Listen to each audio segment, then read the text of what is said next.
chicos que organizaron esto trabajan junto con nosotros. Hiciste ideología. Ah, bueno, entonces ya supiste algo. Bueno, estamos con Pablo Brescia. Pablo vino para este congreso. Pablo es muchas cosas. Además de tener una formación futbolera que no sabemos si él ha hecho bien o mal, pero lo ha hecho y eso es un montón.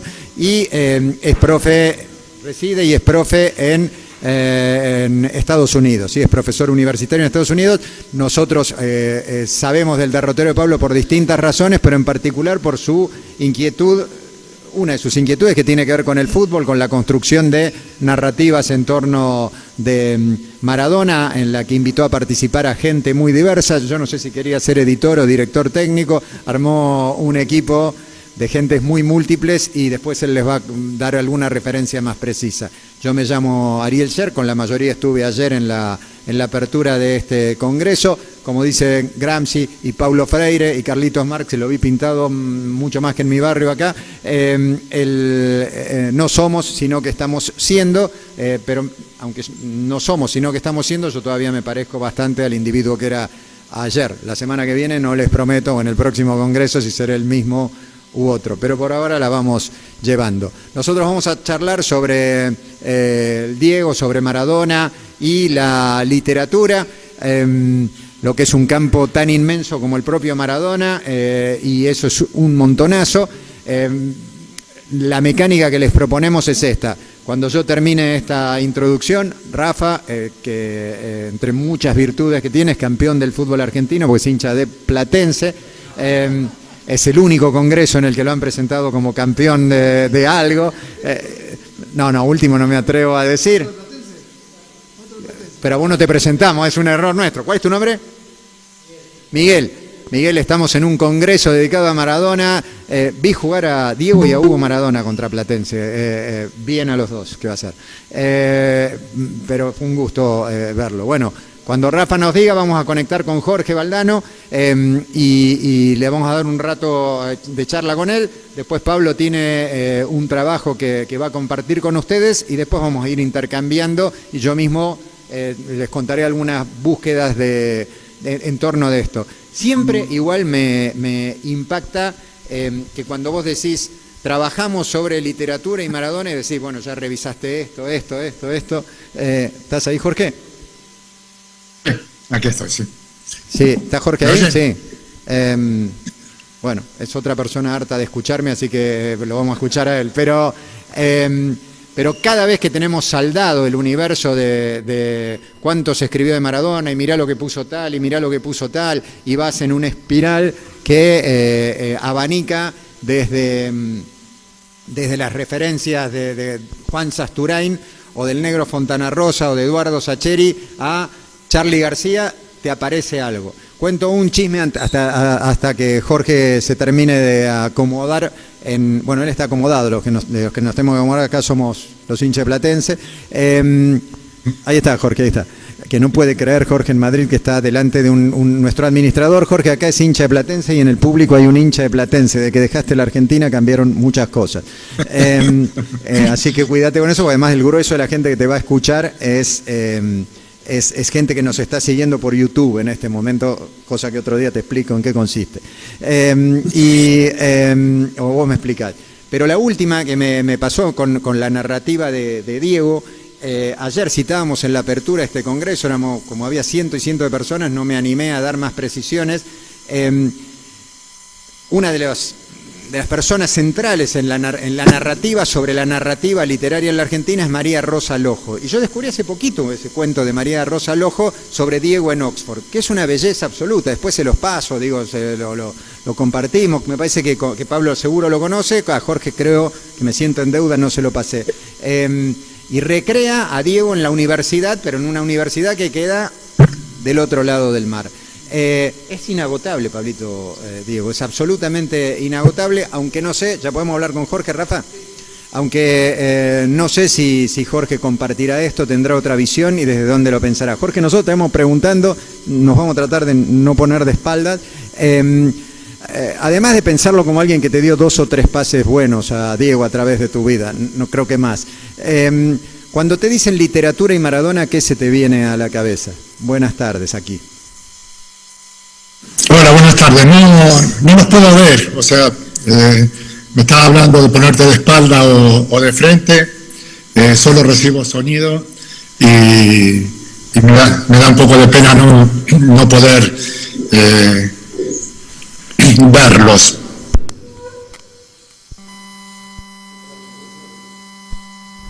Absolutamente literario.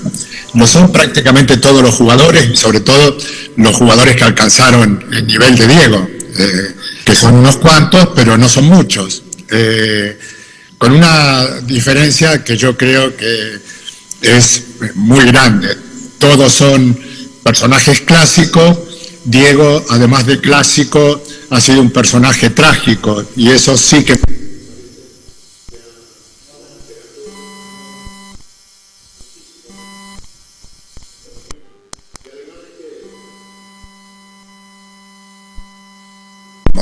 como ser humano, o sea, por eso da la sensación de ser inalcanzable desde la literatura. Nos vamos a ir de este mundo y se seguirán publicando libros sobre Diego. Jorge, hay un texto tuyo muy referencial para nosotros, que es La inteligencia en libertad, que es un texto que nos funciona a nosotros como relato, casi como una crónica de un gol bastante famoso y de un día bastante famoso, el 22 de junio de 1986, pero que vos volviste exactamente literatura. Como estamos en este congreso maradoniano, en la mesa de Diego y la literatura, ¿qué es ese texto? ¿De dónde salió? ¿Cómo salió? ¿Y por qué tiene esas formas? Tendría que recordarlo. El que empieza con la cita de Garrincha. ¿Que empieza con la...? Con la cita de Garrincha, y que vos vas contando el vestuario del gol el vestuario del 22 de junio, la circunstancia más humillante de tu vida deportiva. Cuando él te cuenta en el vestuario que te vio durante todo el recorrido del gol. Sí, bueno, siento no recordar el texto, pero recuerdo aquel día con mucho detalle. Y lo más impresionante fue efectivamente lo que me contó en la ducha, antes de que Diego pudiera ver el gol en vídeo. No había visto ninguna imagen, nos estábamos duchando. Yo le dije algo así como, bueno, ya está, Diego, estás en el mismo sitio que Pelé. Y él me dijo, mirá lo que son las cosas, yo te quería dar la pelota a vos que venías en el segundo palo, y siempre había un inglés que se me cruzaba, tenía que cambiar de idea, pero te tenía presente, te la quería dar ahora en el segundo palo. Es incomprensible que me haya visto. O sea, podía haber una sombra celeste y blanca en el segundo palo, pero no, me había identificado a mí. Si uno ve 1000 veces el gol, no hay una forma humana de que él pueda haberme identificado por más cerca que yo estuviera, ¿no? Pero tenía una mirada periférica pero tan grande, tan extraordinaria, que daba la sensación de que tenía más de 2 ojos, y además que no lo tenía como todos los seres humanos para mirar de frente, sino que tenía los ojos también en los costados, ¿no? Fernando Signorini cuenta que el profesor Dalmonte, cuando le hizo todos los estudios a Diego, le dijo, hubiera sido un gran piloto de guerra, porque tiene una mirada periférica que yo no había visto antes, ¿no? Y lo segundo que me contó fue que cuando se enfrentó a Silton, que se había acordado de su hermano, cuando Diego había fallado aquel gol contra Escocia, creo, en Wembley, una jugada muy parecida, pero que definió sobre la salida del arquero tirando al segundo palo. La pelota pasó rozando el palo, el público lo aplaudió de pie, pero al llegar a Buenos Aires su hermano le dijo, tendrías que haber gambeteado al arquero. Y Diego le dijo, bueno, soy Maradona, no soy Dios. Y se quedó con ese recuerdo en en la cabeza y se le activó cuando enfrentó a Shilton, y esta vez, siguiendo los consejos de Hugo, eliminó a Shilton y terminó su obra, ¿no? Ese recuerdo sí que lo escribí inmediatamente después del Mundial para France Football, hablando cómo funciona la cabeza de un genio en acción. Yo no sé si alguno de ustedes tuvo alguna vez un accidente y sabe a la velocidad que trabaja la mente en esos momentos, ¿no? Bueno, pues los genios trabajan a una velocidad parecida, o sea, son imágenes que pasan por el cerebro como relámpagos y que le van dando soluciones absolutamente inesperadas, ¿no? Hace poco tiempo, en una entrevista al diario El País, Pedri dijo una cosa muy, muy bonita. Dijo: los jugadores siempre tenemos un segundo más de lo que creemos, ¿no? Es una definición del talento. O sea, los mediocres no tienen tiempo y a los superclases les sobra el tiempo, ¿no? Y bueno, yo me acordaba de Diego. O sea, Diego no es que tenía un segundo más de lo que los demás pensábamos. Él estaba convencido de que siempre tenía un segundo más, o daba la impresión de que le sobraba tiempo, aunque estuviera rodeado de rivales, ¿no? Y cuando estaba rodeado de rivales, él sabía que iba a salir del problema. No sabía cómo, eso lo sabría después, cuando viera su obra en televisión, pero cuando se metía en esos líos sabía que la inspiración y el virtuosismo técnico lo sacaría de ahí y encontraría la solución para salir del problema, ¿no?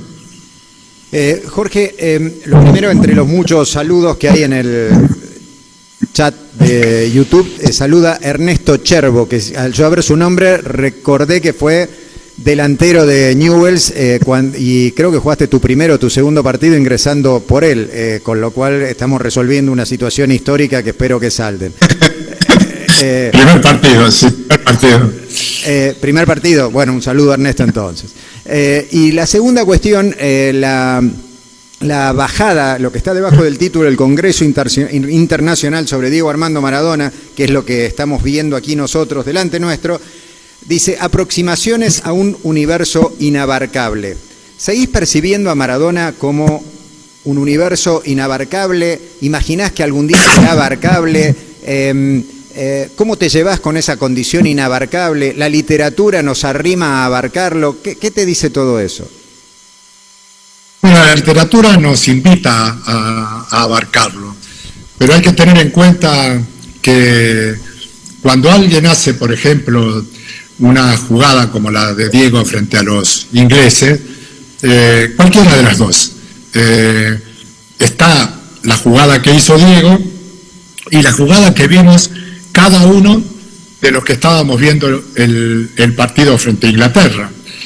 La mirada mía, que estaba cerca suyo, la mirada de cualquier aficionado que estaba en la cancha y que inmediatamente habrá dicho: menos mal que he venido porque podré decir yo estuve ahí, o la mirada de cualquier tipo que estaba delante de la televisión y se habrá puesto a llorar de emoción, ¿no?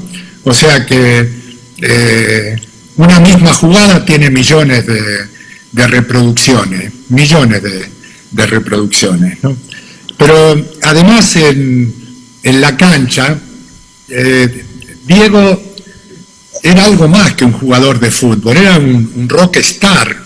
O sea, sabía qué hacer con el público, sabía lo que transmitirle, se sentía tan feliz en ese universo que se expresaba con una extraordinaria autenticidad y la gente lo acompañaba, ¿no? Yo creo que en aquel mundial, sobre todo de Inglaterra hacia adelante, a los demás que andábamos por ahí ni nos miraban, ¿no? Porque Diego atraía la mirada incluso cuando no estaba en posesión de la pelota, incluso cuando estaba lejos de la pelota. Era como hipnótica la figura de Diego, ¿no? Yo recuerdo el día antes de la final, cuando entraron a la concentración de la América más de 1000 periodistas, y todos querían una mirada, una palabra de Diego.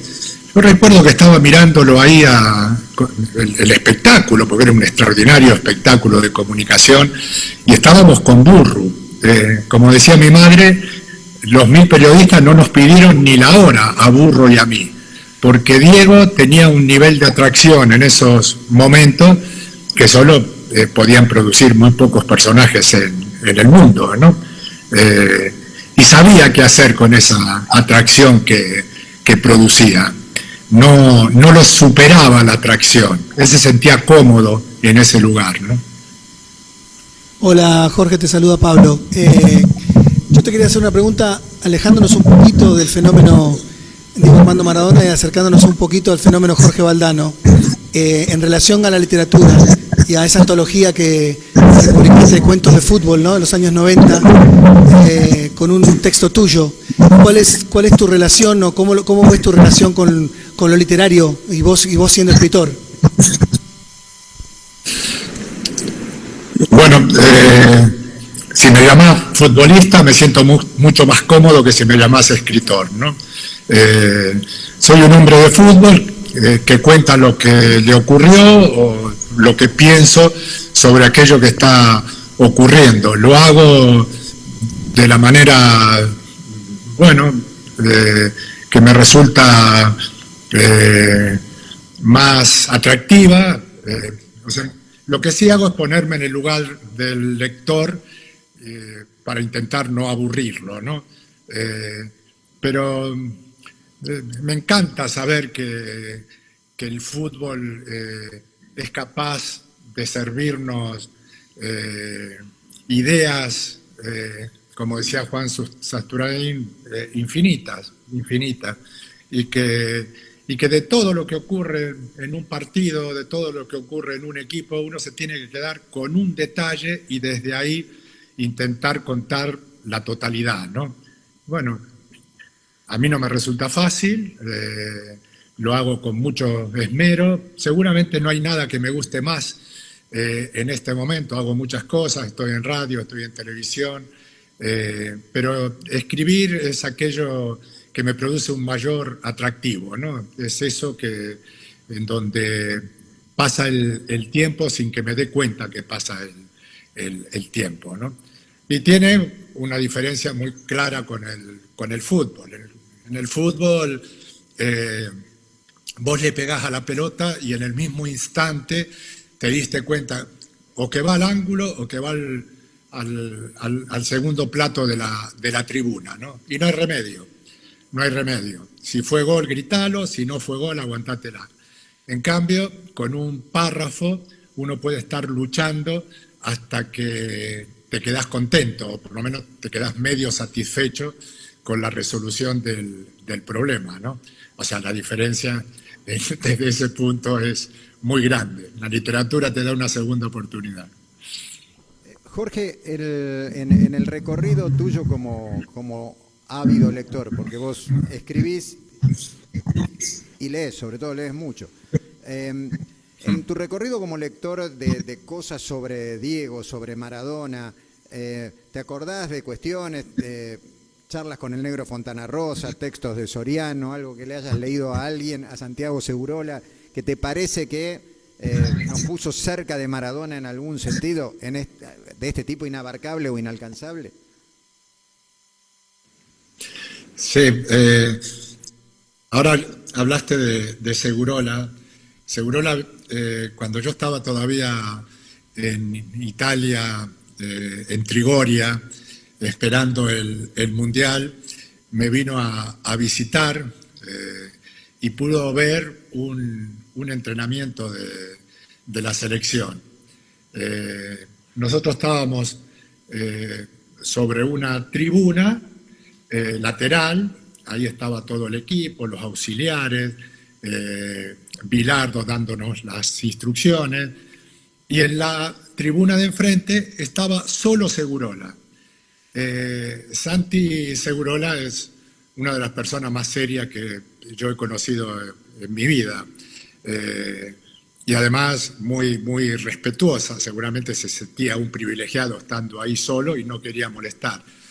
Diego empezó a hacer jueguitos con la pelota y de pronto sentí una carcajada de Segurola. O sea, aquello que veía le resultaba tan increíble que entendía que era un ejercicio de prestidigitación seguramente y le arrancó una risa, ¿no? Digo, mira lo que este hombre es capaz de provocar, o sea, capaz de hacer salir a la gente de su perfil para disfrutar de este momento, ¿no? Se lo comenté muchas veces a Santi y lo tiene totalmente presente a ese momento, ¿no? Es como que sentía que era el único privilegiado que tenía acceso a algo que merecía ver el mundo entero, ¿no?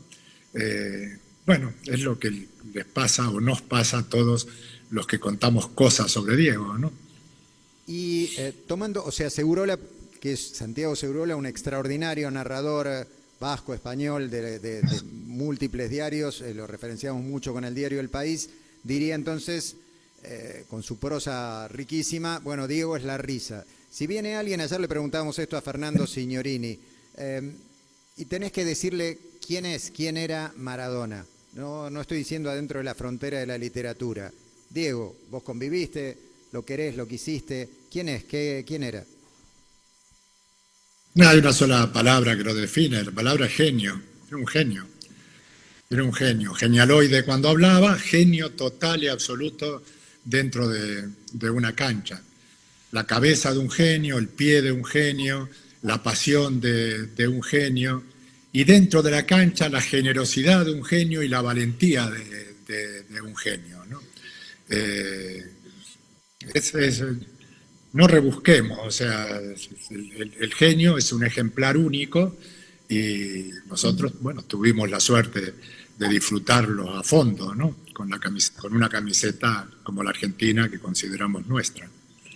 Hay una historia que contaste en tu penúltima visita a Buenos Aires sobre una intervención muy poco conocida de Maradona luego de que vos hiciste el segundo gol de Argentina en la final con Alemania, el del 2-0.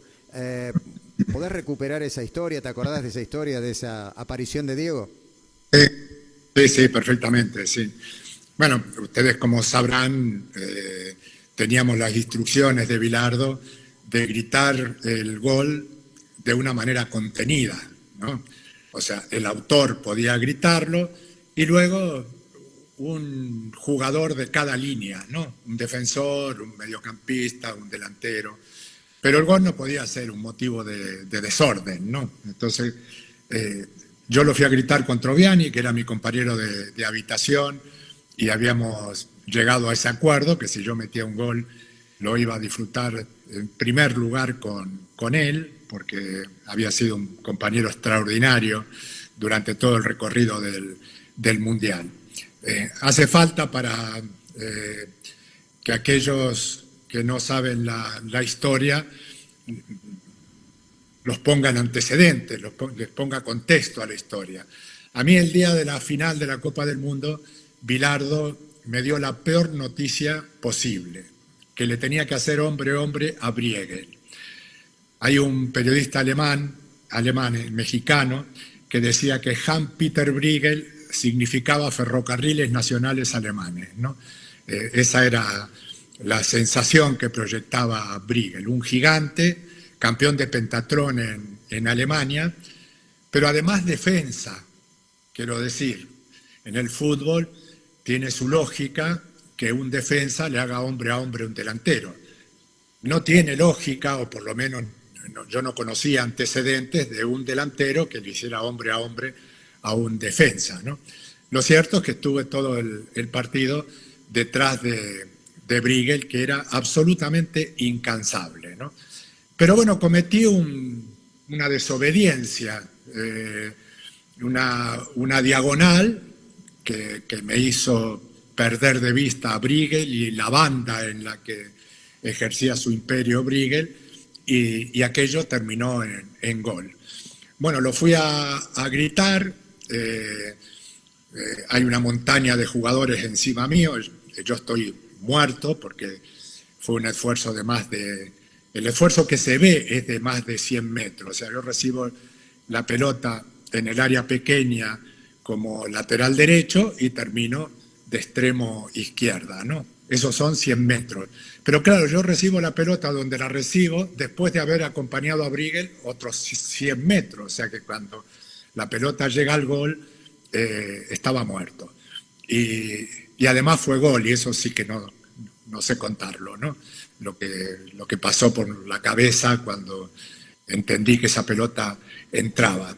Lo cierto es que cuando estaba aplastado por todos los jugadores, Diego me dijo, no te preocupes, de la locomotora me ocupo yo, ¿no? Eso, bueno, te da dos dimensiones. Primero, que la generosidad de Diego, pero sobre todo que Diego no jugaba su partido, Diego jugaba el partido. O sea, sabía qué nos tocaba a cada uno de los jugadores. En ese momento supo que yo necesitaba auxilio y bueno, me lo dio durante los 2 o 3 minutos siguientes para que yo recuperara el aire, ¿no? Es una historia muy, muy hermosa que habla también de la generosidad de Diego. Él, cuando estaba dentro de la cancha, era un tipo tan feliz que no había una persona mejor que él, ¿no? Vamos a tratar de que la sala se recupere emocionalmente de este relato, pero veo gente relativamente joven.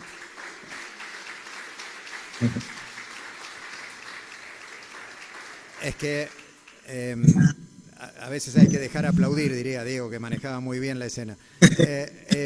Jorge, vos aludiste a la lengua de Diego, la capacidad expositiva aquí en la Argentina. Hay libros sobre lo que dijo Diego, citamos frases, hay una publicación que se llama Lástima nadie maestro, que es una frase de Diego. ¿Qué mirada tenés, qué recuerdo tenés, qué análisis tenés de alguien que tenía esa verba, que también probablemente sea inempatable y seguro que no es igual a la de nadie? Él estaba muy atento a lo que decían los demás y cuando se encontraba con algún giro dialéctico que le parecía original, se lo quedaba para siempre y lo utilizaba en los momentos más oportunos, ¿no? Bueno, como hacía con las jugadas, ¿no? Las tenía todas en la cabeza y en los momentos de inspiración sacaba la que más le convenía, ¿no? Con las palabras hacía algo parecido. Cuando uno decía cualquier cosa, él se reía y después de la risa, en los días siguientes, repetía la canción, ¿no? Yo recuerdo que un día me hice un comentario sobre un jugador y me pregunté, ¿qué opinión tenés? Bueno, le dije, no es para tirar petardo. Lo de tirar petardo le gustó y durante un par de días estuvo diciendo ante cualquier cosa, bueno, no es para tirar petardo, ¿no? Él tenía, bueno, gusto para los giros y era muy certero a la hora de tirarlos, ¿no? Sobre todo cuando estaba enfadado, cuando estaba enojado, le salía la palabra justa, la frase justa, para hacer daño, ahí disparaba a matar, ¿no? Vos citaste a Juan Sasturain, un grandísimo escritor argentino, y hay un poema de Sasturain que dice: no fue capricho de un destino ciego, que a algunos sí y a otros no perdona, que no naciste inglés, chileno o griego, sino hijo del caño y la rabona. Amo el potrero, ese jardín sin riego, donde fuiste posible. Maradona. Te preguntaste... Es extraordinario. Una hermosura. Absoluta. ¿Te preguntaste alguna vez en tu recorrido compartido con Diego, en lo que vino después, cómo fue posible Maradona? Bueno, le tocaron 2 loterías. Por un lado la lotería genética, el espermatozoide justo en el óvulo justo, eso es un milagro, y luego le tocó la lotería social, haber elegido para nacer el lugar donde hay una cultura futbolística más desarrollada, quizás del mundo, ¿no? Me acuerdo de la frase de Menotti: todos sabemos que es imposible un Maradona japonés, ¿no? Bueno, también le tocó la lotería social. En una época en donde la formación se la debíamos sobre todo al potrero. Del potrero salíamos enseñados, ¿no? Esta misma semana estuve leyendo algunas declaraciones de Willington, otro de esos jugadores que hay que despedir con todos los honores. Aprovecho aquí para dejar un recuerdo a su familia con toda mi admiración. Y haber sido depositario de esas dos loterías lo convirtieron en el extraordinario jugador que fue. ¿Por qué el potrero fue tan importante? Porque el potrero te dejaba ser diferente. Y Diego amaba la diferencia.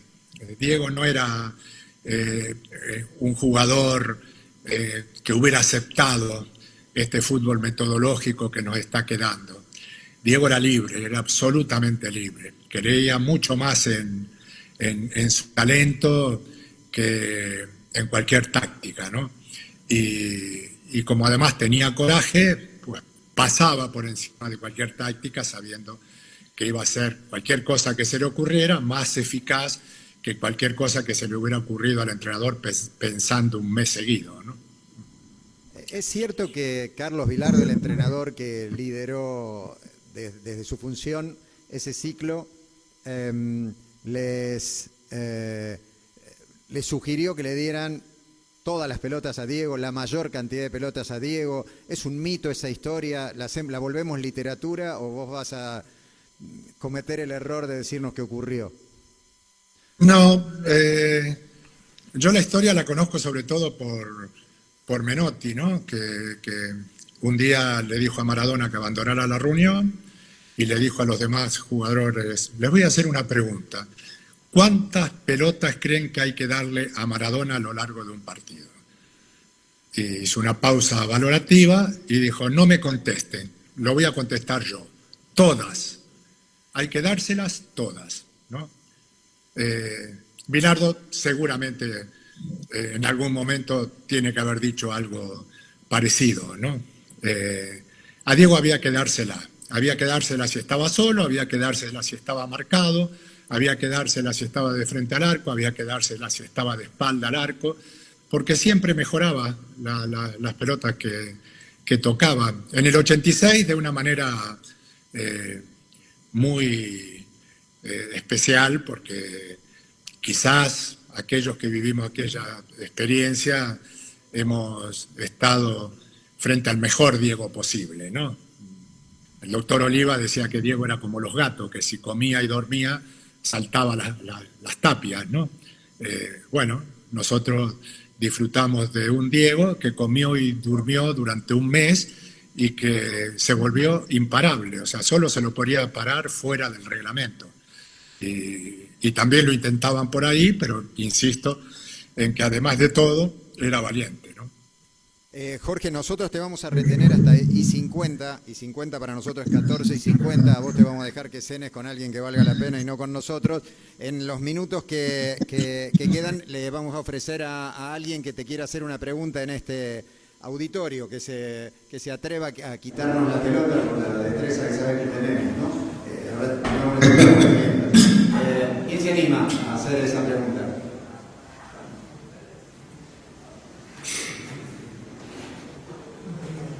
Sí, Jorge intimida, sí, 1.90, pero ya no salta mucho para cabecear. Le queda a Pablo, entonces, le queda a Pablo.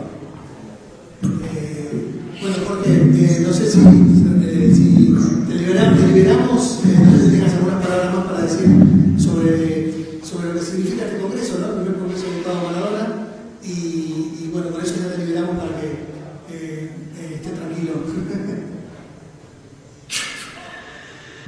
parece una idea buenísima, ¿no? Insisto, a Diego nunca lo terminamos, por lo tanto hay que seguir pensando, ¿no? Y qué mejor que estos ámbitos en donde uno va tirando paredes, van surgiendo nuevos pensamientos, nuevas jugadas que nos van ayudando a entender un poco mejor a Diego y sobre todo a quererlo más, ¿no? Nos regaló muchísimas cosas y nosotros en estos encuentros lo que podemos hacer es devolverle una parte de lo que nos dio, ¿no? De todas maneras, en la década del 80, cuando todavía jugabas, no digo que te acuerdes también de bastantes cosas te acordás, pero vos decías que el fútbol había sido subvalorado por el mundo intelectual, sin entrar a problematizar la palabra intelectual. Está en la universidad pública, la Universidad de Buenos Aires. ¿Qué señales te da que por fin la universidad en la Argentina le haga un espacio? ¿Ves que algo cambió en ese mundo intelectual, que el deporte o Maradona están bajo menos sospecha? ¿Cómo percibís esas señales? Sí, el fútbol ha por fin siendo admitido en círculos que antes parecían sagrados, que llegaron a desconfiar del fútbol.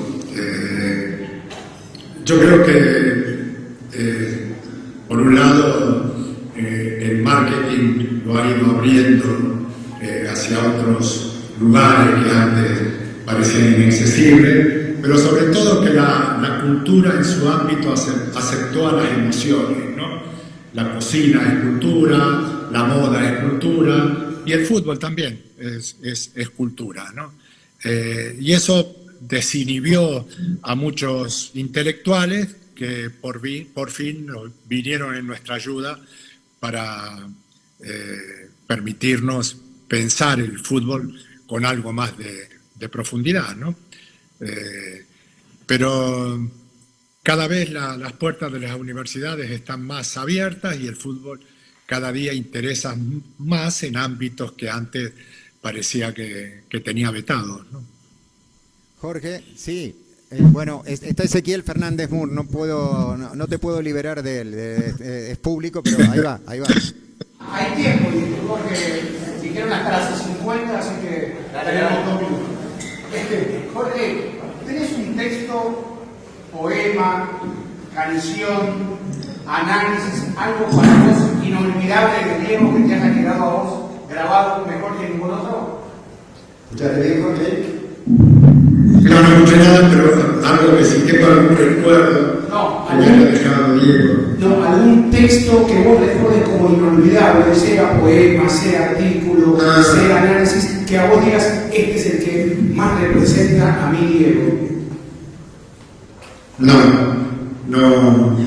No seré capaz, ¿no?, de recordar algo que me haya hecho temblar y sobre todo que me haya quedado en la memoria. Seguramente que temblar me han hecho temblar mucho, pero de la memoria mía cada vez desconfío más, por lo tanto no me extraña que no me quede, que desconfíe tanto de la memoria, ¿no? Fíjate, te voy a contar una pequeña anécdota que tiene que ver con Willington, la estaba recordando hoy. Yo, el segundo o tercer partido que jugué como titular con Newell's me llevó a jugar contra Talleres. Yo había sido un niño de pueblo al que el fútbol le entraba por la palabra, la radio, las revistas, los diarios, las leyendas de café. Bueno, el fútbol era una materia oral para mí, ¿no? Porque la televisión entró en mi casa cuando yo tenía 15 años. Y Willington era uno de estos personajes mitológicos del fútbol, ¿no? Y jugando para Newell's contra Talleres, hay un tiro libre a más de 40 metros del arco, ¿no? Lo escribo para mañana en El País. 40 metros porque, digamos, la pelota estaba justo en el lugar más cercano a mi arco del círculo central. Del círculo central, ¿eh? El arquero pidió 2 hombres en la barrera, cosa que me pareció una extravagancia total, ¿no? Porque estábamos lejísimos. Y bueno, tiró Willington con una pureza técnica, lo digo en el artículo que me permitió leer el precio de la pelota cuando pasó arriba de mi cabeza, y luego reventó el travesaño, ¿no? Y yo hace un tiempo atrás decía, se perfiló para pegarle de izquierda, no le gustó, y se perfiló para darle de derecha y reventó el travesaño, ¿no? Pero en este artículo no puso ese momento previo, porque desconfío de la memoria. Digo, a ver si no es verdad que se perfiló para un lado, no le gustó, y luego se perfiló para el otro, ¿no? Bueno, este último párrafo es para desmerecer mi memoria, por lo tanto me hubiera convenido más callarlo, ¿no? Jorge, de todas maneras, a pesar de las falibilidades de la memoria de toda la gente que está escuchando, que algún día va a empezar a dudar si vos participaste de este congreso y cosas que le pasan, no a nosotros, que somos particularmente jóvenes, pero entendemos tu situación. De todas maneras, cuando se vuelva mito, seguramente habrá más congreso de Maradona y a vos te seguiremos invitando a charlar. Gracias por este rato. Nosotros seguimos con Pablo Brescia acá. Un placer absoluto. Te regalamos un aplauso abajo del cielo argentino. Muchas gracias. Un abrazo muy grande para todos. Los sigo abrazo. por YouTube. Un abrazo grande. Chao, chao.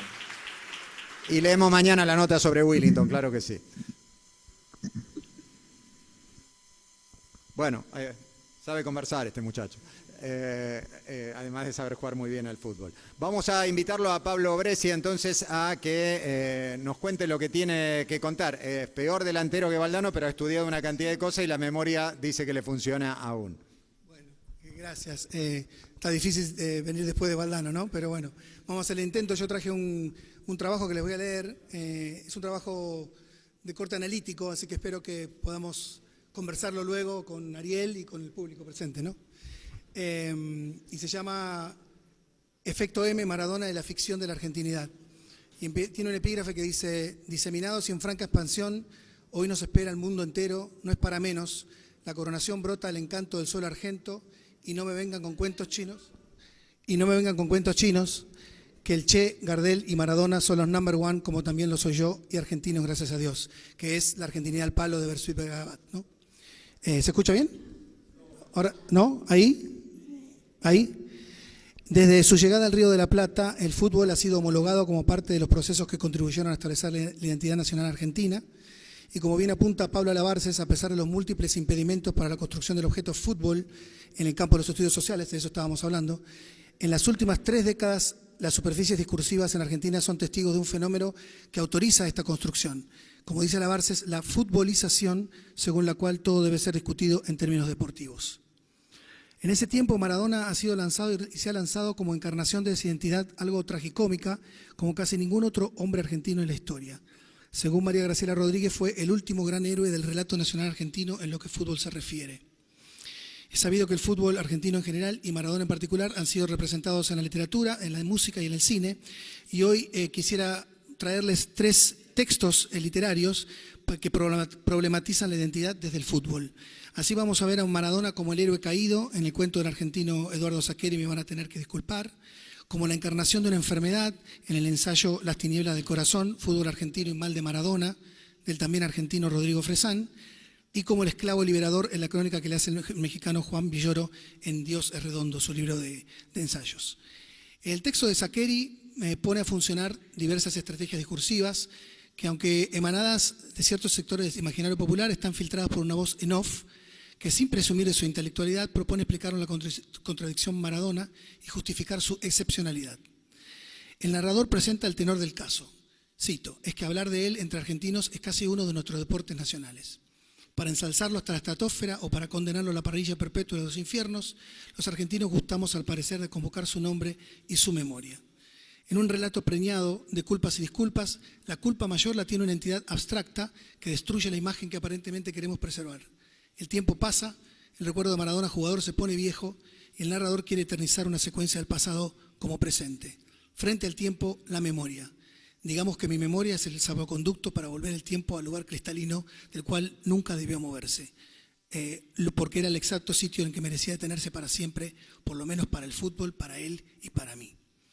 Como si viéramos una película, Saccheri ensaya una versión política del barrilete cósmico que popularizara Víctor Hugo Morales al narrar el segundo gol argentino a los ingleses. Dice el narrador acá: ni siquiera cuando el tipo les regala una fracción de segundo más, cuando el tipo aminora el vértigo para quedar de nuevo bien parado de zurdo, ni siquiera entonces van a evitar entrar en la historia como los humillados, los 11 ingleses despatarrados e incrédulos, los millones de ingleses mirando la tele sin querer creer lo que saben que es verdad para siempre.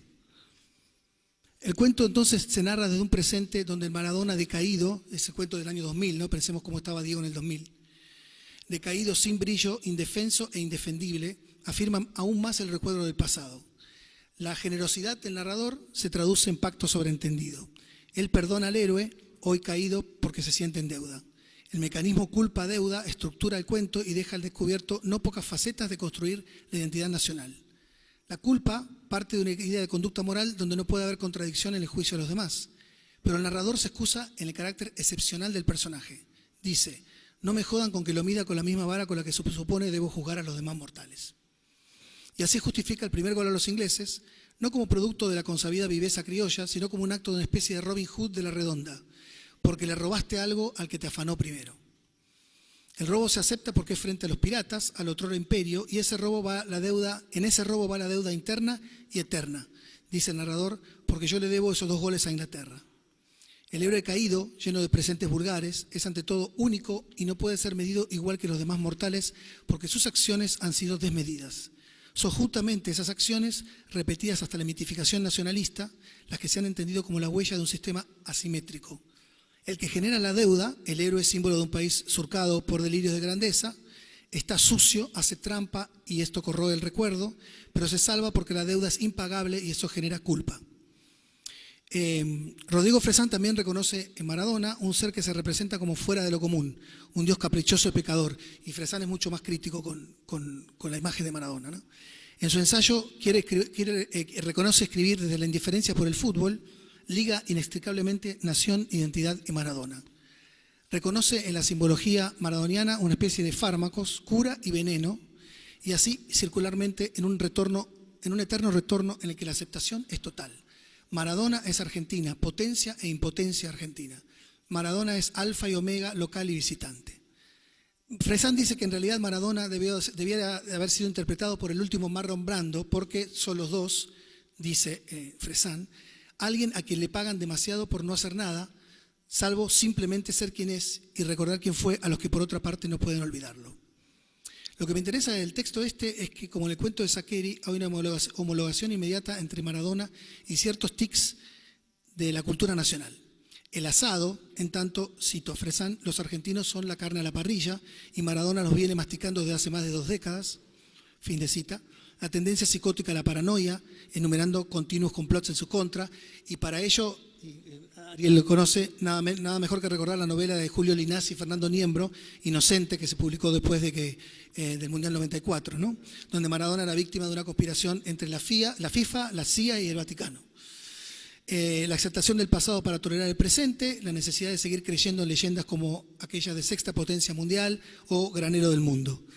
Incluso Fresán recurre como Saccheri a los 2 goles a Inglaterra del 86 para hablar de la perfección maniquea pero pertinente, el yin y el yang de un hombre y un país, ¿no? O sea, la genialidad y la trampa. Allí precisamente se encuentra el punto de convergencia entre Saccheri y Fresán, la idea de un esencialismo maradoniano pleno de momentos sublimes y caídas estrepitosas, que es ante todo inconmovible y está fuera de todo juicio. Y esto se extrapola a la identidad nacional. Curiosa paradoja, la humanidad de Maradona, su falibilidad, sus debilidades, engrandece sus llegadas a la cúspide, no solo en el rubro de los logros futbolísticos, sino también en sus salidas ocurrentes, como el famoso "se le escapó la tortuga", "lástima nadie maestro" y tantas otras frases que han pasado a ser parte del dialecto nacional. Una de las cosas interesantes es que no conozco ningún futbolista que tenga 2 diccionarios publicados sobre sus frases, ¿no? Por eso ni uno, ¿no? Maradiego tiene 2. Desde una plataforma más desinteresada que la de Saccheri, Fresán no logra evadir el mismo impasse. ¿Cómo escribir sobre Maradona sin criticarlo y a la vez aceptarlo? Donde acierta es cuando apunta las coincidencias entre el discurso maradoniano y el de ciertos sectores políticos y sociales argentinos. Dice Fresán, su procedimiento ha sido insistir una y otra vez en su pasada condición de ex superdotado para que se le perdone su abundante presente en el que cuando la cosa no sale es por culpa de lo que no me quieren o me quieren hacer mal. Así, Fresán resume la idea de Maradona como símbolo del mal incurable argentino. Para cuando contemplamos al texto de Juan Villoro, que es el escritor mexicano, la perspectiva que da el no ser argentino propone otra manera de acercarse al tema Maradona identidad. Villoro comienza enfatizando las proezas de Maradona en Nápoles y luego se detiene en varios momentos de la carrera descendiente del futbolista, eligiendo algunos obvios. El enfrentamiento Italia-Argentina en el 90, el rugido de la cámara de televisión después del tercer gol a Grecia en el 94 y otros que no tanto, como Fresán, por ejemplo, comenta la autobiografía "Yo soy el Diego de la gente", hace referencia a la película que filmó sobre el jugador argentino Emil Kusturica y al documental de Javier Vázquez "Amando a Maradona", y se detiene en el programa de televisión inaugurado en el 2005, como todos recordamos, la noche del 10. Particularmente en el primer show que tuvo como invitado especial a Pelé, con quien Maradona jugó un épico cabeza a cabeza. El ensayo está salpicado de frases que, como en el caso de los otros textos analizados, aquí intentan condensar los significados múltiples del símbolo Maradona. Dice Juan Villoro: fue el mayor artista del capricho que ha conocido el fútbol, el más dramático y el que más ha influido en su equipo. Maradona tiene razón en lo que compete a los abusos sufridos por los jugadores, pero fracasa al postularse como un Tupac Amaru de pantalón corto. Y Maradona no conoce recato y suele referirse a Dios como su vocero de prensa. Fin de cita. Villoro no homologa tan abiertamente a Maradona con la cultura nacional, aunque hay una referencia a la capacidad argentina para producir mitos melodramáticos en el caso del jugador. Pero no puede dejar de explorar esa imagen que conjuga opuestos en Maradona. La expedición a un ego colosal va acompañada de una franqueza que vulnera y muchas veces agravia al autor. En lo saliente de este ensayo son los disfraces con que se viste Maradona para intentar describir su excepcionalidad. En primer lugar, aparece el que se aprecia desde el título del ensayo de Villoro. Maradona como una especie de Cristo imperfecto, pero igualmente redentor. Por eso, cuando Villoro imagina la muerte de Maradona y escribe la necrológica, puede decir: en el fútbol, solo una vez un hombre fue todos los hombres. Esto fue Diego, ¿no? Esta idea de Maradona como Cristo, divino pero imperfecto, se relaciona con la otra imagen que aventura Villoro. El fútbol ha tenido un rey, Pelé, pero solo ha tenido un esclavo liberador. El egresado de Villa Fiorito estuvo lejos de las jerarquías nobiliarias. El ultraje lo alimentó tanto como la miseria del comienzo. En un juego de conjunto llevó su calidad individual a un límite superior. Y esto se relaciona con la tercera imagen que propone Villoro, el niño. Maradona se ha fagocitado en su propio espectáculo y desde su show de televisión se observa a sí mismo decir a los 10 años que tiene 2 sueños: jugar un mundial y salir campeón con Boca. El héroe fue rescatado por el niño Sierra Villoro, salir campeón con su división, perdón. Esto tiene puntos en común con lo que propone Eduardo Acchetti sobre la identificación Maradona-pibe. Maradona como pibe, ¿no? Como el pibe de los potreros, en tanto un ente que conserva la capacidad lúdica, pero no acata la lógica del mundo adulto. La idea de lo que se sale de la norma, de lo que no se puede explicar con nociones de este mundo, se relaciona con una idea del documental, una escena del documental que ya ha sido mencionada aquí en varias ocasiones, Amando a Maradona, donde cuenta Villoro, le pide al hermano menor del jugador, a Hugo, que se compare con él, y Hugo dice: mi hermano es un marciano, ¿no? Y termino. Si bien el fenómeno Maradona se ha comenzado a estudiar en las últimas 3 décadas, sobre todo en lo que respecta a sus relaciones con la política, específicamente el peronismo, y a sus representaciones mediáticas, por lo aquí comentado, y Ariel sabe de esto, me parece necesario seguir relevando el campo literario, y no solo el literario, sino también el fílmico y el musical, para analizar las maneras en que Maradona se convierte en un significante vacío capaz de cobrar significados varios.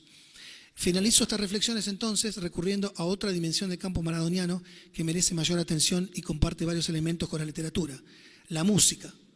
Entre las muchísimas canciones dedicadas a Diego Armando Maradona, la que el jugador argentino elige como su favorita es la composición del cantante de cuarteto Rodrigo Bueno, La mano de Dios.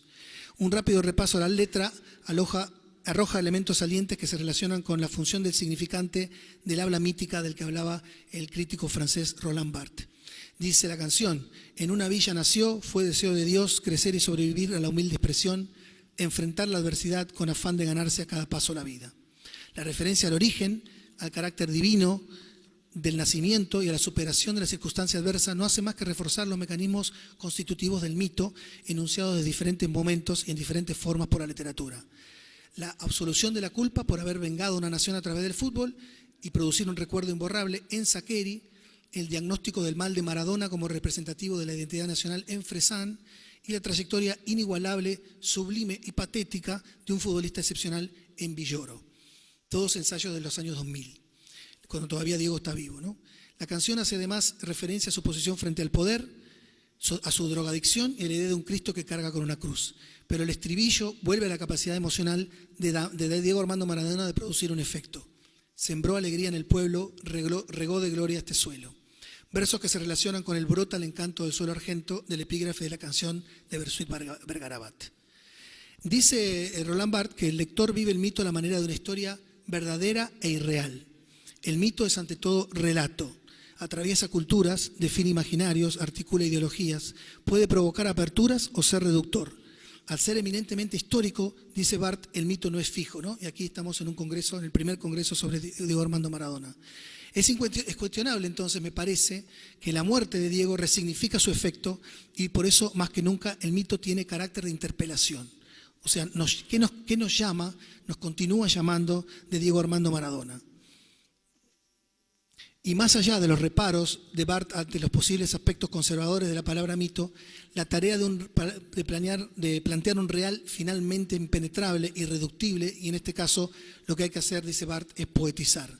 Esto se adecua muy bien a Maradona y a la onda expansiva de sus múltiples efectos. Hay que poetizar en serio a Maradona, que impenetrable e irreductible nos sigue mirando a los ojos esperando que le demos sentido. Bueno, hasta ahí, gracias.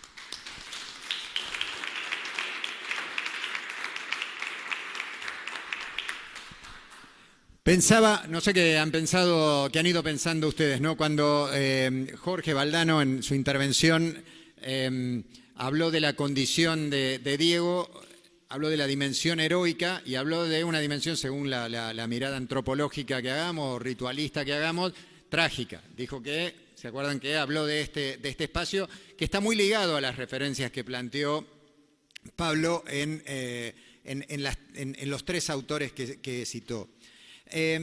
Pensaba también siempre se nos viene, si alguna vez, porque a él le gustaba el fútbol, Roland Barthes, sí, que ha escrito sobre esto o sea, era un tipo que justificó su vida, Barthes. Además de todas las cosas que dijo, le gustaba el fútbol, que es lo verdaderamente importante para dinamizar una existencia.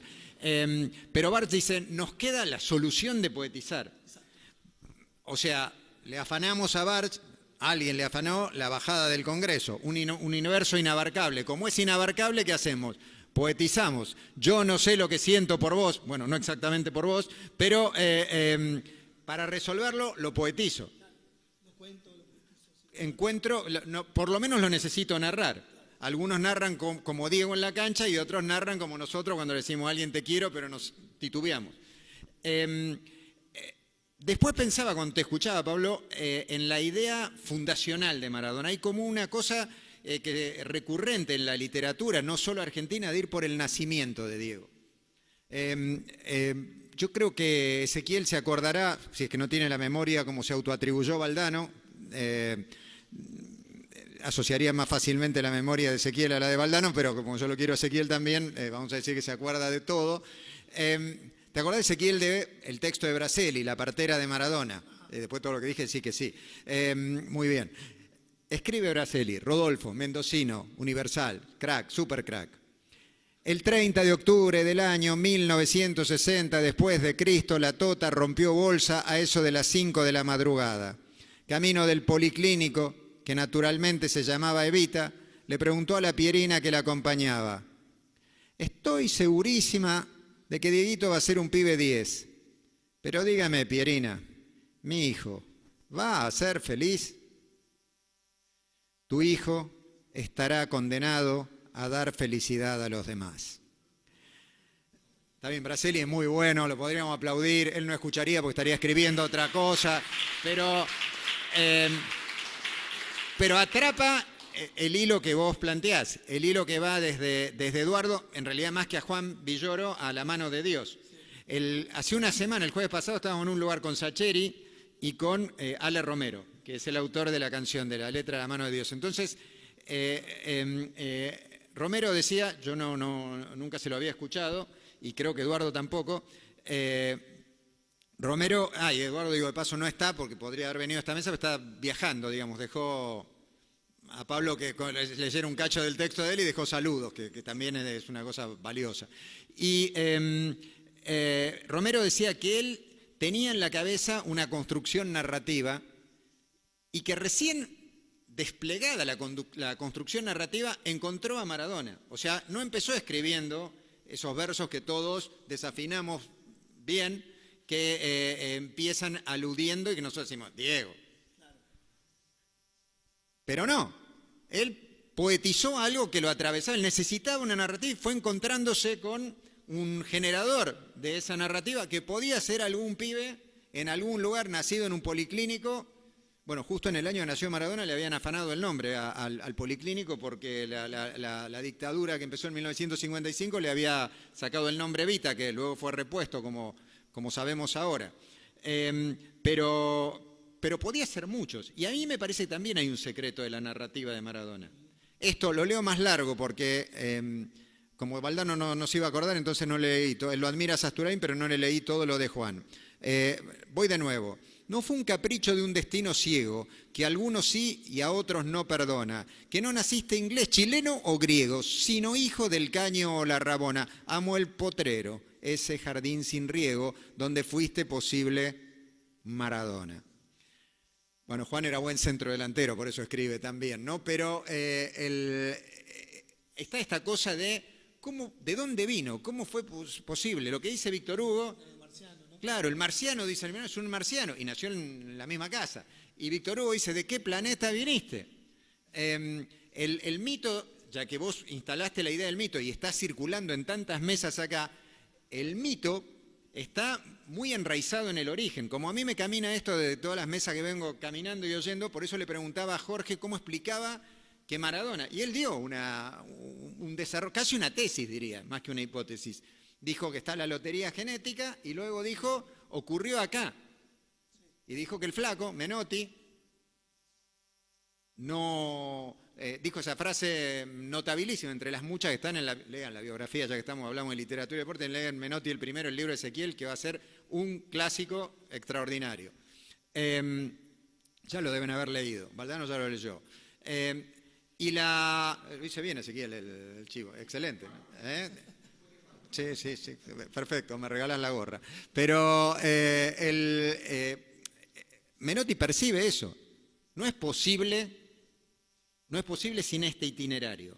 Podés tener los señalamientos, se puede coincidir o no, y hay que laburar para eso, no hay que pararse dogmáticamente con lo que dice Fresán. Muy interesante, uno dirá, no le gusta el Diego, el que no le gusta el Diego no quiere...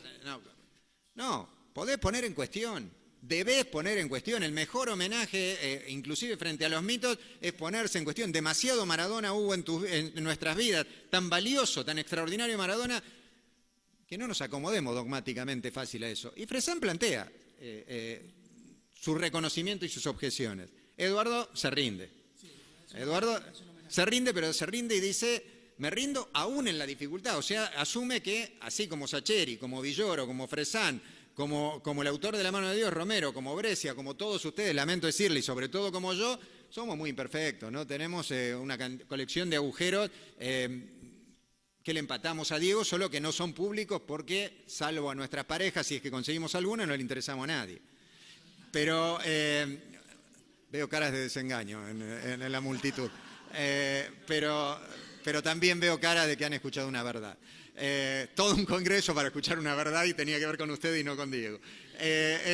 Vos viste, Pablo, que tenés que venir al sur más seguido. Estas cosas pasan solo acá. Pero hay un desafío de no dogmatismo en eso. Bueno, y Juan Villoro la piensa entera, ¿sí? Juega como Diego, la juega en toda la cancha. Dice, cabe esto, pero también cabe esta colección de matices. Y habría tanta poetización, Pablo, si no hubiera un héroe inempatable, pero a su vez 1000 veces roto. Hay poética de lo no roto. Hay un texto del negro Fontana Rosa, no sobre Diego, aunque el negro cuando te ibas a comer para hablar de fútbol, que era lo que importaba, comer y hablar de fútbol, el negro decía, le preguntábamos si ustedes se acuerdan de ese cuento, Lo que se dice un ídolo, y en el que el negrito escribe y dice, un personaje dice, ¿te das cuenta? Cita el nombre del personaje, no podés ser ídolo de la monada si no tenés alguna mancada, si alguna vez no tropezaste, si no falluteaste en algún terreno, porque quedás muy lejos. Y la verdad es que, vos decías recién y me parece extraordinario, no hay así como Maradona autoproduce literatura, ¿sí? Casi sería, con la brevedad de sus frases, la única justificación de la existencia de X, o sea, la única justificación de la existencia de Elon Musk. Ahora me doy cuenta que necesitamos al Diego en una zona que no había pensado. Lo que es cierto es que ese que vos tan bien caracterizabas, es todo lo que es, sobre todo por su imperfección. Por eso yo llevo 2 intervenciones en este congreso pidiéndoles nada del ameculismo, nada de no me lo cuestionen, nada de... porque es irrespetuoso con Maradona eso. Es irrespetuoso con uno y con Maradona. No, Maradona es un genio. ¿Sí? Es un genio. Y los genios tienen falibilidades, por eso lo queremos tanto. El más humano de los dioses, ¿no? El más humano de los dioses. ¿Se puede poetizar lo que no es... lo que no tiene agujeros, lo que no se nos parece en alguna dimensión, ahora que toda esta gente descubrió que está un poco rota, pero se hacía la distraída? ¿Se puede o no? Yo creo que se tiene que poetizar, ¿no? Sí, con agujeros, ¿no? Si no, es imposible. ¿No tenés modo? No. Y me parece que todo lo que dijiste va justo a lo que planteaba Jorge, que dijo, bueno, no, por eso no hay un Maradona japonés, ¿no? Dijo. Claro. Que la cuestión del origen, la cuestión... Yo creo que es una construcción retrospectiva, ¿no? O sea, Maradona se maradoniza, digamos, en el partido con los ingleses. Ya era Maradona, pero cuando se maradoniza es en el partido con los ingleses, y entonces el mito nace en esos 2 goles, ¿no? En el yin y yang, dice Fresán, y a partir de ahí empieza a pensar en el origen, se empieza a pensar de dónde salió, ¿no? Se empieza a pensar que es argentino, se empieza a homologar con la patria, ¿no? Hoy teníamos un panel sobre Dios y patria, ¿no? Entonces me parece que en esas cuestiones Diego es un universo inabarcable, ¿no? Inasible. Jorge, no se lo preguntamos, lo ha contado muchas veces, y porque además ya vieron, si a Jorge le preguntás, termina el congreso el año que viene, pero con todo lo rico que es escucharlo. Pero él dice, estoy convencido de que, bueno, Ezequiel lo ha entrevistado, y se lo he dicho a Ezequiel alguna vez, Diego entró a ese partido siendo todo lo que era Diego y salió convertido en otra cosa, en San Martín. Y ellos dicen que ellos, e inclusive el propio Maradona en la previa, no dimensionaban ese partido en esa condición. Pero aparece la arenga de Diego. Lo pensaba, esta idea de mito, me traje anotada una frase de un escritor extraordinario, que yo vuelvo a leer y que trato de que lea gentes diversas porque circula poco hoy su prosa, que es el alemán Goettling, Jorge Goettling. Jorge Goettling fue periodista y escribía abundantemente en donde fuera, del tema que fuera, poéticamente lo que fuera, y en un cumpleaños de Maradona en el 37, la verdad, lo voy a contar, quedaba una página vacía. Eso no se puede, ¿no? Entonces, para que saliera algo que se correspondiera levemente con la dignidad humana de los lectores, llamamos a Goettling. Claro, Goettling hizo una obra maestra sobre Diego. Preguntó de qué había Diego. Bueno, perfecto, dijo.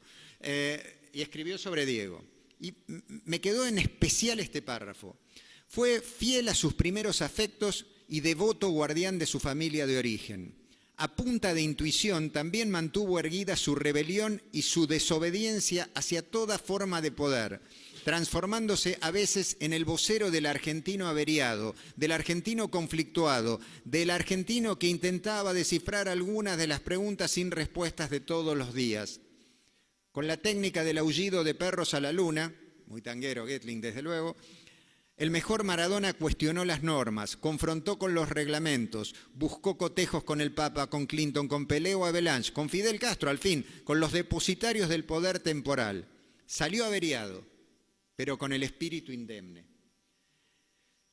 Y ahí está Diego, ¿no? Ahí está la zona que nos conmueve en el pecho inflado, porque Diego es un averiado. Es un averiado, un tipo cacheteado por muchas cosas y a veces por él. Igual, pero en una dimensión pública, que muchos avatares de nuestra vida. Nosotros, nosotras, nosotres, los, las, les, averiados, as, es. Somos gente que está averiada, ¿sí? En una escala inempatable con la de Diego. Bueno, Goetling se dio cuenta, porque escribía muy bien y porque se daba cuenta de las cosas, porque escribir muy bien tiene que ver con una cantidad de cuestiones, entre otras, como dijo Valdano sobre Diego, o como dijo Walsh sobre la literatura, escribir es escuchar. Necesitas registrar el mundo de determinados lugares. Esta saga, que nunca se me hubiera ocurrido, que vos hiciste entre todos estos autores, ¿qué tiene que ver? Con un registro de su propia pulsación sobre Diego, sobre todo Ale Romero y Eduardo Sacheri, y una mirada sobre la pulsación de Diego en torno con el rebote de nuestras pulsaciones. Diríamos nosotros, homenajeando a algunas caras que por suerte son reivindicadas en esta universidad, como la de Carlos Marx, en la relación dialéctica que aparece allí. La pulsación de Diego, el origen de Diego, lo que nos pasa con Diego, tesis, antítesis, síntesis, pero Diego se vuelve una tesis todo el tiempo a una velocidad de Maradona que genera una antítesis y una síntesis y nos va transformando, que es lo que provoca la dialéctica en la construcción de cualquier narrativa y de cualquier condición individual y social. Estamos con alguna complicación en este tiempo para enarbolar fuera de este ámbito estas tesis, pero ustedes no se lo contarán a nadie y los de YouTube serán discretos, ¿no? Pero está ese universo ahí, ese viaje que vos nos contaste con todo ese detalle. Y por otro lado, es una pregunta que les hago, que me hago, que te hago. Con Valdano, él se refiere montones de veces a eso cuando habla del placer como motor de comportamiento. Dicho en términos de nuestros barrios, también de la academia. El arte inspira el arte. La ruptura de lo dado inspira a ir a romper lo dado. Volver, como decíamos ayer, posible a lo imposible, no nos asegura que nosotros vamos a volver posible lo imposible porque andamos jodidos, digamos. Para eso, ¿no? Como sociedad, digo, cada uno. Pero lo intentás. Vos ves jugar a Diego, vos ves a Diego plantarse frente a ciertas cosas. Cuando digo jugar no me refiero solo al juego de la cancha donde era sublime. A sus juegos tan propios, tan desafiantes, tan, como me dijo un día Pablito Aymar, tan de ir al frente. Por eso decían, hay que darle todas las pelotas. Vos ves eso y vos decís, bueno, algo te provoca. Y al que no le provoca eso, medio que no te enamorás, ¿no? Si ustedes conocen a alguien que ante el reflejo de Maradona, aún no queriendo en especial a Maradona, no se siente instado a pegar un salto de la condición en la que está, vos desconfías de ese individuo. Por eso Cortés hablaba de interpelación, ¿no?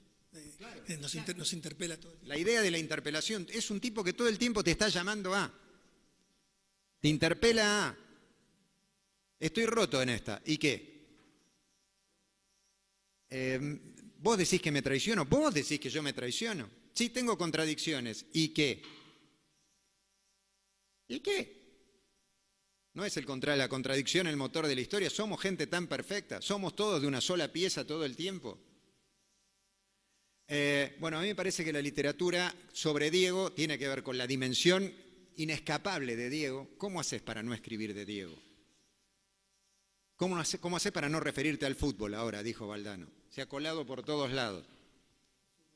Sí, si Pablo en ese trabajo que no mencionó, por modestia creo, de maradoniano que él compiló, lo hubiera intentado hacer cuando Pablo era chiquito y miraba partidos acá en la Argentina, pero decía, no, tengo tal idea, es muy probable que en ciertos ámbitos no le dieran bola, no existía, porque no había demasiadas narrativas. Yo ayer les contaba, a mitad de la década del 80 aparecieron poquitos individuos del ámbito académico que le decían a muchitos individuos del ámbito académico, ¿cómo vamos a pensar este mundo si no pensamos el deporte, si no pensamos el fútbol, si no pensamos a Diego? Es muy difícil imaginar una narrativa de la Argentina, una narrativa de este tiempo sin esas referencias. Maradona viene cometiendo desde hace años el pecado de ser el mejor, el delito de denunciar de viva voz las cosas que el poder manda callar y el crimen de jugar con la zurda, lo cual, según el pequeño Larousse ilustrado, significa con la izquierda y también significa al contrario de cómo se debe hacer. Escribió Eduardo Galeano. Es casi poner primera para la literatura, así desconozcas todos los alfabetos. ¿Cómo no vas a escribir después de eso? ¿No? Después de Galeano no se puede, porque no se puede escribir mejor, pero después de los comportamientos de Maradona, decís, bueno, algo tengo para decir y algo para decirte. Por eso podría yo decir lo contrario, pero me parece súper atendible en sus dimensiones teóricas y en sus dimensiones de proximidad a nuestra emoción con la literatura, toda esta cuerda que nos hizo tocar Pablo y todo este desenlace que él eslabona con el maestro Barthez, que nosotros los futboleros le decimos Barthez por aquel arquero francés, perdóname el francés pobre, pero ocurre eso. Bueno, me parece que hay muchísima literatura de Maradona y que habrá muchísima literatura de Maradona, no solo porque Maradona es inabarcable e inabordable, sino porque la literatura también es infinita. Una vez hace unos años, le escuché, justo que lo citábamos a Aimar, susurrar casi a Pablo Aimar, que le gusta la literatura, que le gusta leer. Decía, bueno, la literatura es una posibilidad expresiva. ¿El fútbol qué es? Una posibilidad expresiva. No son solo eso, pero son eso. Pueden vivir separadamente. Claramente, una vez dijo Valdano en una entrevista que le hicimos por radio con Ezequiel, con un libro no se puede jugar, o es cuadrado y lo deshaces, o la tenés en el iPod y muy caro, si romperlo pateando. Pero los libros te permiten entender por qué jugás, decía Jorge aquella vez. Con Maradona es eso, pero la enésima potencia. Es todo el tiempo algo que está latiendo, es todo el tiempo algo que sabés que no vas a poder atrapar, pero tenés la tentación de atrapar. ¿Cómo haces si no te expresás sobre Diego? Te salta el corazón. Se sigue sentando de culo en un césped mexicano a unos ingleses que marcaban muy bien. O sea, te sigue conmoviendo aunque vos hayas nacido después de eso, porque le conmovió a alguien que sí ya había nacido en ese tiempo. ¿Cómo resolvés eso sin el arte? ¿Cómo resolvés eso sin la palabra? ¿Cómo resolvés eso si no te pones a gritar gol solo abajo de la ducha o mientras estás durmiendo en algún sueño? Por eso, depurados algunos prejuicios, y si no se hubieran depurado, también aparece esta narrativa de Maradona. A veces en estas hipótesis sobre deporte y literatura, a mí se me viene a la cabeza esto. Es muy meritoria y es muy descascarante la labor de muchísima gente para animarse a escribir sobre fútbol, sobre otros deportes en un universo que decía, no, mens sana in corpore sano, como si la vida siguiera siendo prefreudiana. Pero si no hubiera ocurrido nada de eso, si no hubiéramos tenido al maestrísimo Roberto Santoro haciendo literatura de la pelota en la Argentina en 1971 y dándole vigor hasta que se volvió uno de los 30.000, estamos frente a una pintada que dice son 30.000, Santoro está desaparecido desde el 1 de junio del 77. Si no hubiéramos tenido siquiera eso, te da la sensación de que Diego agarraba la pelota en cualquier potrero o en una cancha de México, salía campeón del mundo o campeón del ratito en el que lo ponían con los cebollitas y desbarataba todos los prejuicios, gambeteaba, ahí hacía un gol y nosotros nos teníamos que poner a escribir. Bueno, tenemos unos minutos para preguntas o comentarios sobre lo que escucharon de Jorge Valdano, o sobre lo que dijo Ariel, sobre lo que presenté.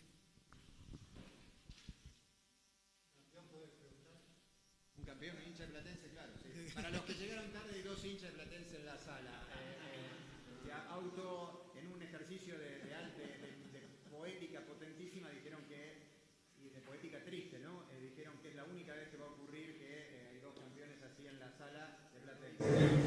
Pero lo vi. Pero lo vi. Pero lo vimos, sí. Tu pregunta o tu intervención. Sí. La pregunta es, el Diego lo define como genio. La pregunta ¿es indivisible el genio deportista del genio persona? No tengo una respuesta entera sobre eso. Un día se lo pregunté a Valdano. Y Valdano me citó a Howard Gardner, un señor que sabía cosas de las que yo no sabía nada y Valdano sabía lo que me dijo. Y él habla de distintos tipos de inteligencia y a partir de ahí distintos tipos de genialidad. A nosotros acá en general no nos gusta, pero a quien le guste o a quien le parezca, está obviamente al invitado, esa cosa que cuando murió Diego, sobre todo, estaba esa enunciación como jugador, un fenómeno, pero como tal cosa, ¿sí? Esa decisión la veo dificultosa. ¿Sí? Lo que no quiere decir que no haya habilidades específicas para jugar al fútbol. Ahora, Jorge, que lo trató, y la gente que lo ha tratado de cerca, dice, bueno, tenía dimensiones geniales en muchísimos territorios.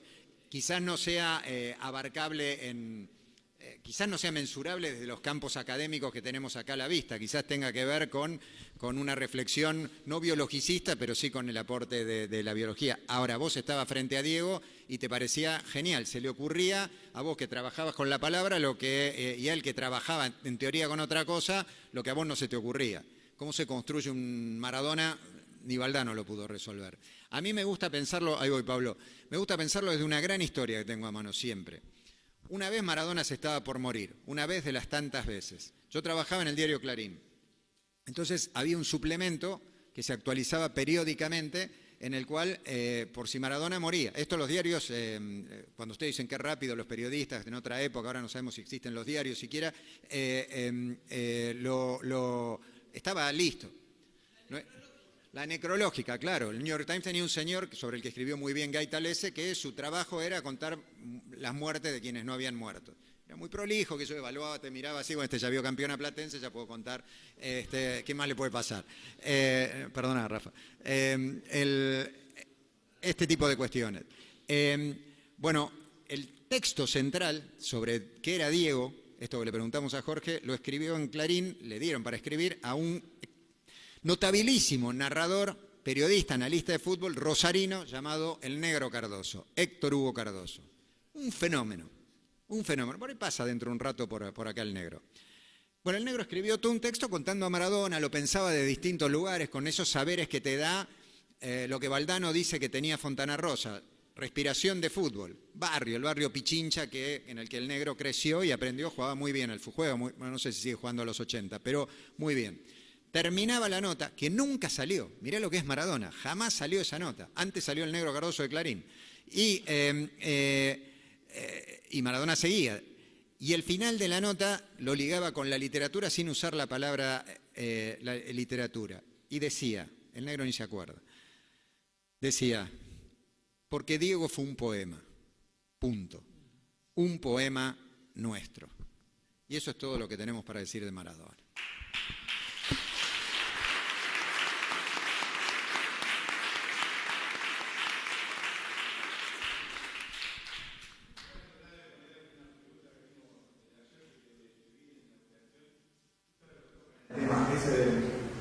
Maradona como futbolista era uno, como persona.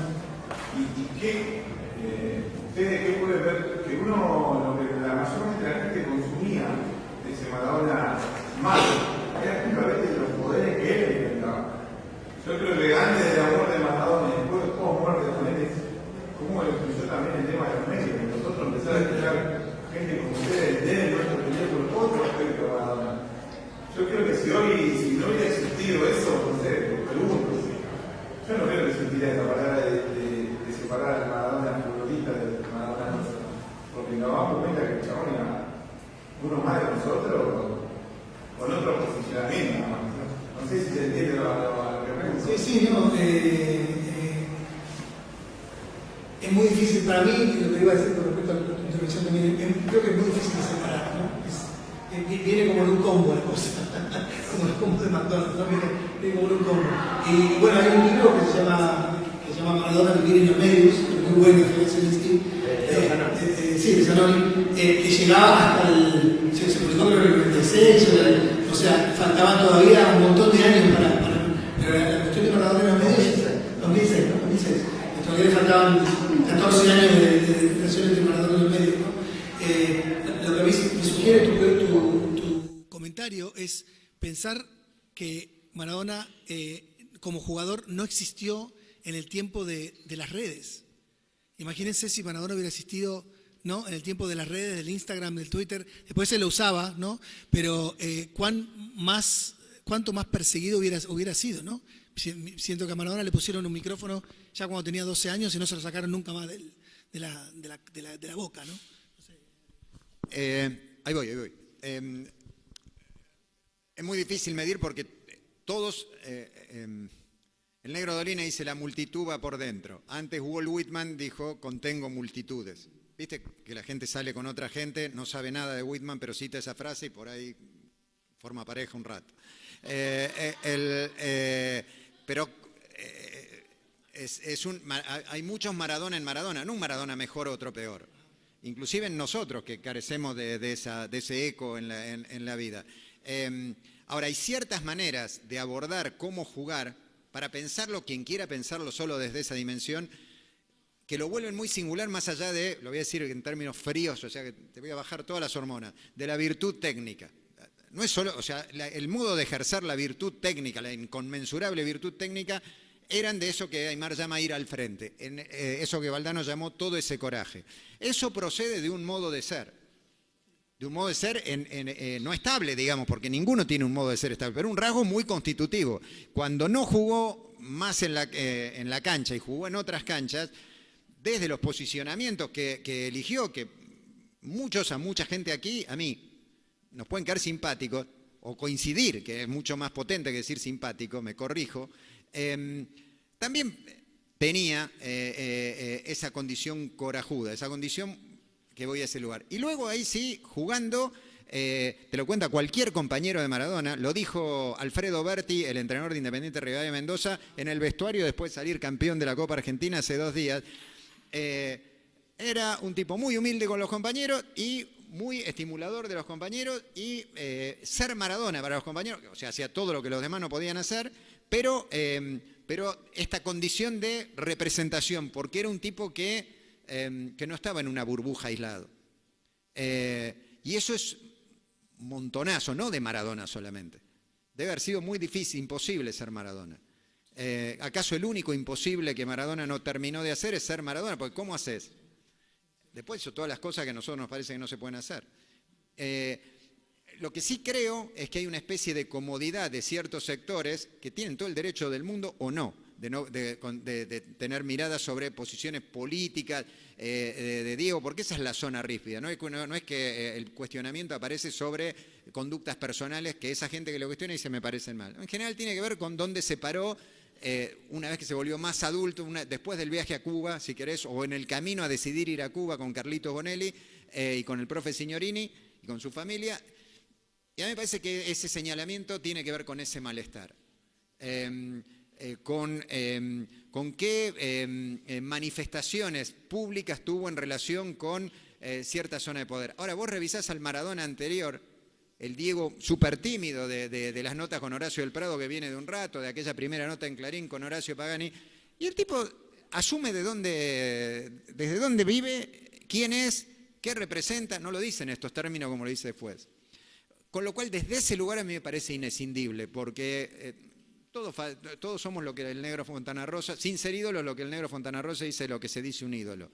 Lo que, en el sentido de que todos tenemos en este mismo momento mancadas y valemos la pena igual. Pero lo que Diego tenía una identidad de origen que, por las citas que hemos hecho hoy aquí, yo llamaría identidad de clase, alguien lo llamará de otro modo, que no se le diluyó. Por eso Dani Arcucci ayer dijo esto que él dijo al desembarcar en Nápoli, que venía a representar al pobrerío a los pibes, sobre todo pobres de Nápoles, porque él había sido un pibe pobre en el origen en Fiorito. Perdón por la longitud, pero es un tema difícil y ahí está la gracia de la vida, en lo difícil, no en la simplificación, ¿no? Hacemos estas dos y charlar un poco, porque yo la verdad estoy como oído de venir acá porque no pensé que iba a poder venir. Y yo leo que dice que Congreso Internacional, que es el primero. Y digo, qué bueno que porque digo, no quiero empezar por el punto de cuando Maradona murió, que me acuerdo que en la tele mostraban los cuadritos de todos los países, y me acuerdo que había como un país que estaban tocando unos tambores, que son como unos yembe. Yo decía, ¿qué país será ese? De la ignorancia. Y me imagino, digo, viviendo en un país así, que vos te enterás que está esto y decís, me tengo que usar todo el mundo para ir, y sí. ¿Por qué? Porque siento que es como un centro de gravedad re potente Maradona, que nos invita ahí como un punto de encuentro así siento que nos conocemos más como sociedad, porque eso para mí es lo que está, a mí está todo el tiempo esa dialéctica de quién soy yo y cómo es la sociedad en la que estoy. Y siento que eso invita un montón, porque justo pasa para mí en esa época que vos nombrabas, esto de la transición tecnológica, digo que hay gente que lo fue a ver a argentinos y te cuenta, yo anduve por la patronal para que me cuenten, digo, porque no hay, digo, videos de lo que uno quiere ver, y esa transición yo creo que tiene una potencia, y también se da la dialéctica en el juego, digo, Maradona creo que primero en la cancha rompe esa dialéctica, primero del equipo donde sale, ¿no? Que es un equipo chico, que logra récords, como bueno, 5 veces seguía goleador con Argentina Juniors, ¿quién hace eso, no? Y en la Play me sale a hacerlo. Digo, después tener que, no sé, por ejemplo, ir de Barcelona y después tener que irse a Nápoles, como una cosa que el Nápoles no era gran cosa, nunca había salido campeón, y John baja del Barcelona, va a Nápoles, contra quién, contra los poderosos. En una época en la que extranjero no había mucho, ¿cómo hacía para ganarle? Y va y se repone a eso, se repone al todo. Partido Argentina-Inglaterra, Mundial 86, ¿no? Después del Liverpool Independiente era la segunda vez que Argentina jugaba contra Inglaterra. Y rompe de vuelta con eso, rompe con la FIFA. Siempre, no sé, se cumplieron 40 años del gol imposible. Y eso, la verdad, es imposible. Yo no lo puedo ni imaginar hacer ese gol. Pero ¿quién después de estar ahí tan arriba, 20 años después de eso va y se toma el tren a Mar del Plata? Digo, eso también es como un valor que creo que Maradona no sé, nunca va, creo que a desaparecer. Y creo que tenemos, no sé, yo me siento con una gran suerte. Yo tengo 33 años, no lo vi jugar a Maradona. Mis primeros recuerdos son del 98, del Mundial, y Maradona ya no jugaba a la pelota. Y así todo me emociona, porque también veo a los que se emocionan, veo a los que lo vieron, veo a los que lloran, veo a los que ni saben cómo se juega el fútbol, pero se acuerdan de esa sensación. Y bueno, eso creo que tenemos una gran suerte, y quería nada más compartir una cosita más que digo que también es un guiño de la suerte. Esto que Maradona justo muere en 2020, ¿fue? Sí. Y yo pensaba, quiero ver a Argentina campeón de algo, ¿no?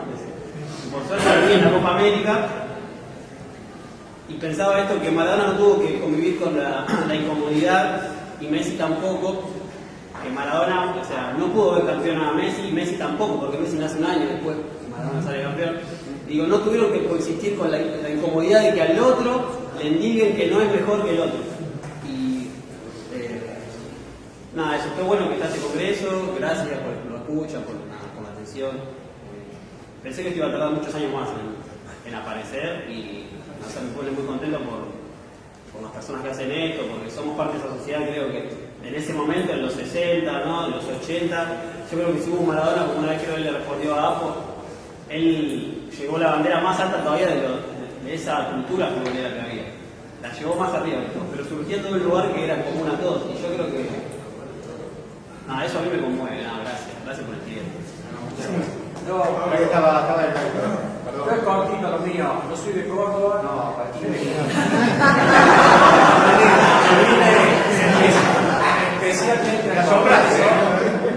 especialmente al Congreso, y lo que quería contarles así muy breve es que yo tuve el debut de Maradona cuando tenía 16 años, yo te contrataré. Nosotros dos, yo también. Bueno,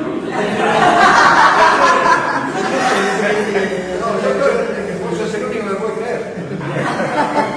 tuve el privilegio de ir, y me acuerdo, porque a uno le queda borrable, tuvimos que ir a las 9 de la mañana a la cancha, si no entraba. O sea, ya se comentaba quién venía. Un chico de 16 años que jugaba muy bien, nada más que eso de comentar.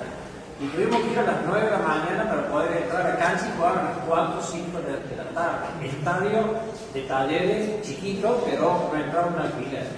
Y bueno, yo de ese día me enamoré, obviamente, de lo que vi en 45 minutos, porque no sé si entró en el segundo tiempo, no me acuerdo. Entró por Rubén Giacobelli, claro. Bien, y con toda esta problemática que acá comentaba él, que hay mucha, por ahí ese tipo de Maradona persona, Maradona fútbol, yo me lo resumí en algo que se me ocurrió y decir que los ídolos se eligen con el corazón y no con la razón, ¿no es cierto? O sea, pues las razones van a ser variables de todo tipo de ámbitos. Vos te enamorás de la persona y ya está. No vale, la razón mía seguramente no voy a convencer al otro, ¿cierto? Es como el matrimonio. ¿Quién no habrá dicho yo con esa mujer no me caso, con ese hombre ni loco me caso? Sin embargo están casados, porque están enamorados seguramente, ¿no es cierto? Y bueno, eso quería compartir nada más, que los ídolos se eligen con el corazón y no con la razón. En la próxima ponencia también está en ese, ¿no? Una sola cosa de lo que habló recién este niño, porque 33 años de un niño para mí. Mayor milagro futbolístico, más que Boca, Nápoles, Argentino, me parece fue, y esto lo vivimos todos, durante 1 año y medio, a cualquier horario, porque era muy tarde, seguimos adorados de México. Y sí. podemos hacer ¿sabes la literatura que podemos hacer? Había que ver esos partidos. Capaz que alguno se acuerde, fueron cerca de 40 partidos. Y yo me recuerdo de mi señora, pobre sufriente, 3, 4 de la mañana, y dice, ¿qué estás viendo? A los dorados. Y bueno, Los Dorados de Sinaloa. eso lo lograba bien. No hay. Así que O bueno. sea que acabamos de conectar con nuestras dos últimas intervenciones. Después de tanto misterio, ¿qué cosa es el amor? Porque realmente